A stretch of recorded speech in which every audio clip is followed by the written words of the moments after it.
Bonjour et bienvenue pour ce nouveau numéro du 7-8 Loisirs. Chaque jeudi, l'essentiel des informations pour passer un bon week-end dans les Yvelines. Tout de suite, le sommaire de cette semaine. Du dressage, du cross et du saut d'obstacles, le concours complet d'équitation a investi l'île de loisirs de Saint-Quentin en Yvelines.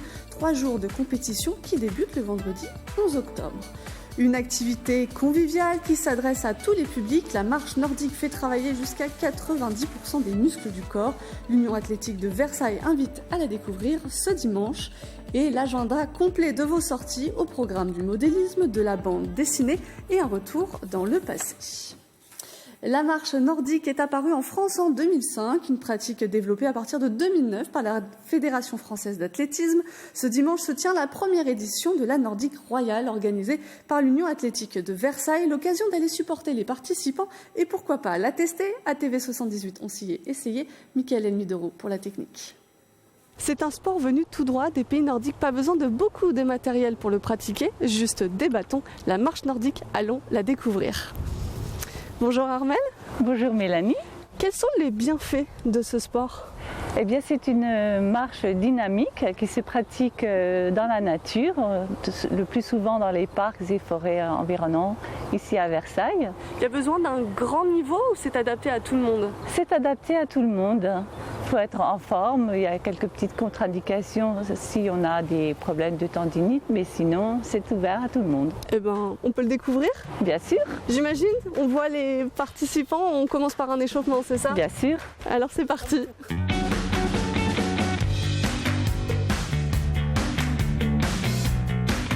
Ça réchauffe et ça réveille. C'est très agréable parce qu'on sent que tout se réchauffe petit à petit. J'attends de voir la marche.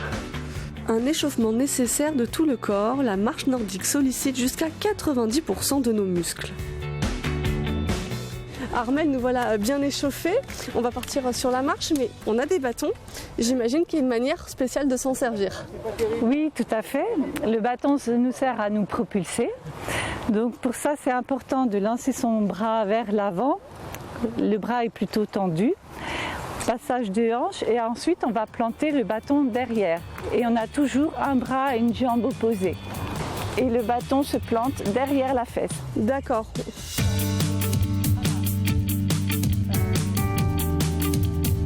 Sport très convivial, la marche nordique se pratique idéalement en groupe. Grâce au bâton en carbone, un marcheur peut atteindre 6 km/h.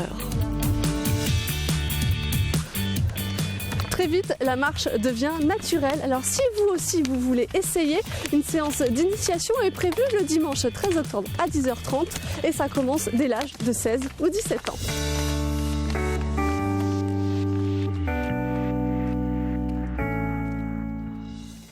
Plus de 200 cavaliers de 6 nationalités différentes réunis à l'île de loisirs de Saint-Quentin en Yvelines du 11 au 13 octobre. C'est le Sky Eventing Show.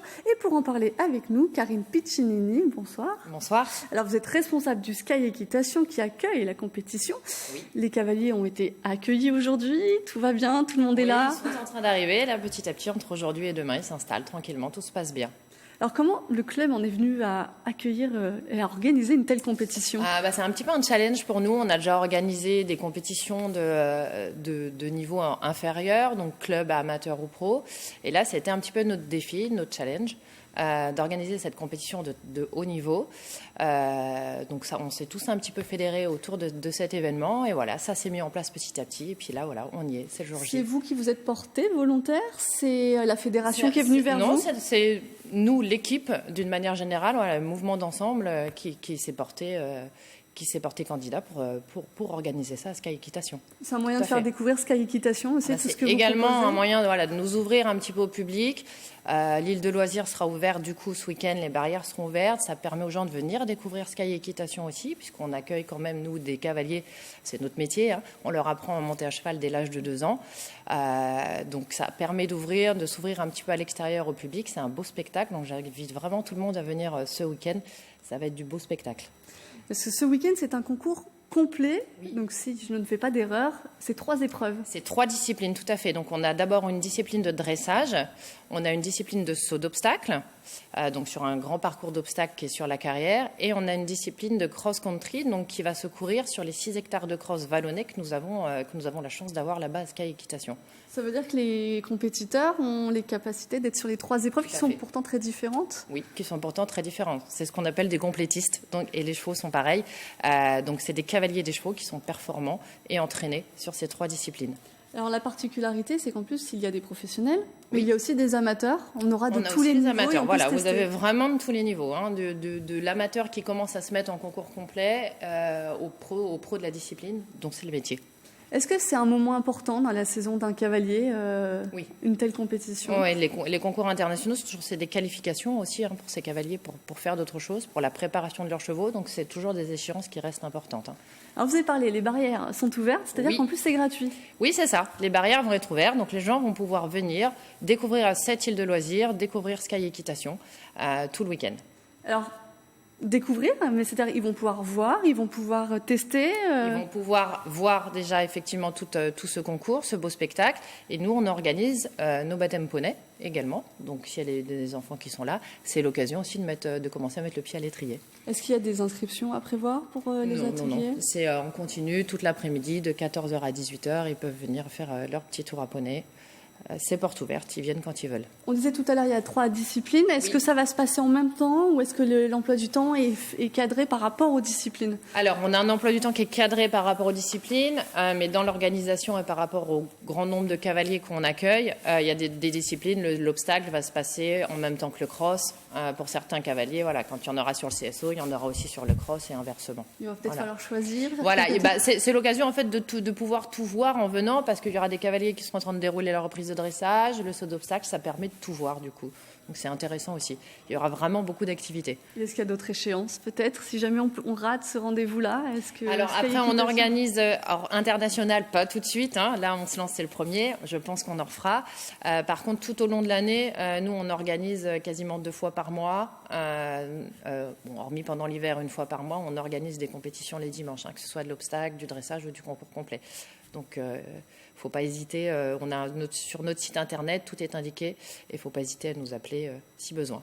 Merci Karine Piccinini. Alors le concours complet international débute ce vendredi 11 octobre à l'île de loisirs de Saint-Quentin-en-Yvelines.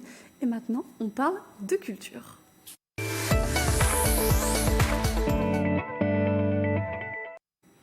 Au festival de BD de Buc, près de 50 auteurs sont attendus et parmi eux, des collégiens, 2 établissements de Plaisir et d'Orgerus ont participé à un atelier encadré par le dessinateur bucquois Marc Védrine. C'est l'aboutissement de 8 mois de travail. Ces collégiens sont devenus, le temps d'une année scolaire, scénaristes et dessinateurs de bandes dessinées. J'ai déjà envie depuis longtemps de faire un métier dans le dessin, donc ça m'a tout de suite plu. Faire un projet en groupe, ça nous permettait de plus participer et puis tout le monde pouvait participer, il ne fallait pas connaître une réponse, on nous proposait nos idées, etc. Donc c'était vraiment bien. Le storyboard, c'était sympa à faire en classe avec M. Vincent parce qu'il y avait toutes les idées qui s'entrechoquaient, c'était sympa du coup de voir les plans se défiler au tableau. Un travail réalisé en classe dans 2 établissements yvelinois, Blaise Pascal de Plaisir et Georges Pompidou à Orgerus. 97 élèves ont planché sur le thème du fantastique en cours de français et d'art plastique. Ce qui est très net, c'est que ça les a soudés. Donc ça a permis aux classes d'avoir une cohésion, une dynamique intéressante. Après, il y a des élèves qui ont des talents naturels pour le dessin, qui se sont évidemment très épanouis dans ce projet. D'autres qui, au contraire, étaient plus en difficulté, mais qui n'ont pas pour autant été laissés sur le bord du chemin. Le projet a été pensé par la ville de Buc et soutenu par le département des Yvelines. Les 4 classes ont été encadrées par un auteur reconnu, Marc Védrine, auteur d'Islandia ou Force spéciale.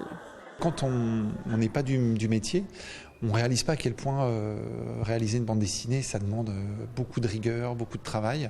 Et en recherche de documentation, de costumes. Il y a des histoires qui se passent en 1870, donc il faut faire des recherches de décors, de costumes, tout ça. Comme leurs illustres aînés, ces apprentis BDistes exposeront, voire dédicaceront leurs créations lors du festival qui se tient les 12 et 13 octobre.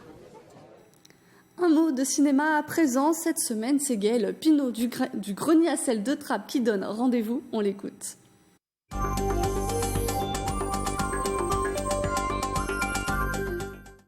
Cette semaine, au cinéma Le Grenier à sel, nous vous proposons Apocalypse Now dans une version Director's Cut, c'est-à-dire que c'est une version qui a été remasterisée.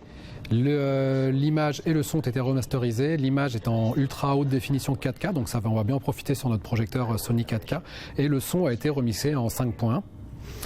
Nous nous retrouvons, ce sera donc le vendredi 11 octobre à 20h45 au cinéma Le Grenier à sel. Ce film Apocalypse Now c'est le film incroyable de Francis Ford Coppola qui nous embarque dans la folie de la guerre du Vietnam. Mais la folie s'est aussi emparée du film.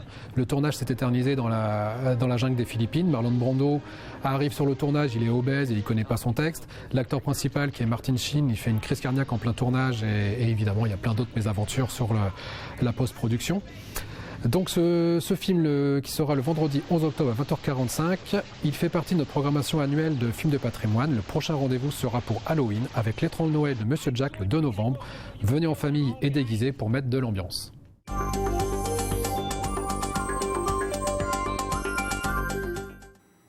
Avis aux passionnés et aux curieux, les trains, voitures et avions de modélisme reviennent. Les amis des flots et les passionnés du train investissent à la ferme du Manet ce week-end, 1200 mètres carrés, pour aller à la rencontre des collectionneurs. Et vous pourrez même tester certains modèles sur un grand bassin, un simulateur de vol et un circuit. De quoi faire revivre votre âme d'enfant. On écoute les présidents organisateurs. C'est surtout une grande exposition vraiment typée pour la famille, accessible aux enfants, donc il y aura plein d'animations et d'initiations pour les enfants.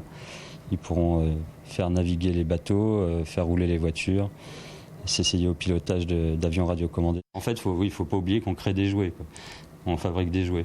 Il fabrique des jouets un peu onéreux, mais ce sont des jouets quand même. Voilà. Et beaucoup de personnes qui viennent nous voir nous disent « Ah, mais c'est vrai, quand j'étais un gamin, j'avais déjà un réseau de trains miniatures ou des bateaux. » On fait un saut dans le passé avec notre nouveau rendez-vous. Depuis un mois, Rambouillet vit au rythme des 60s.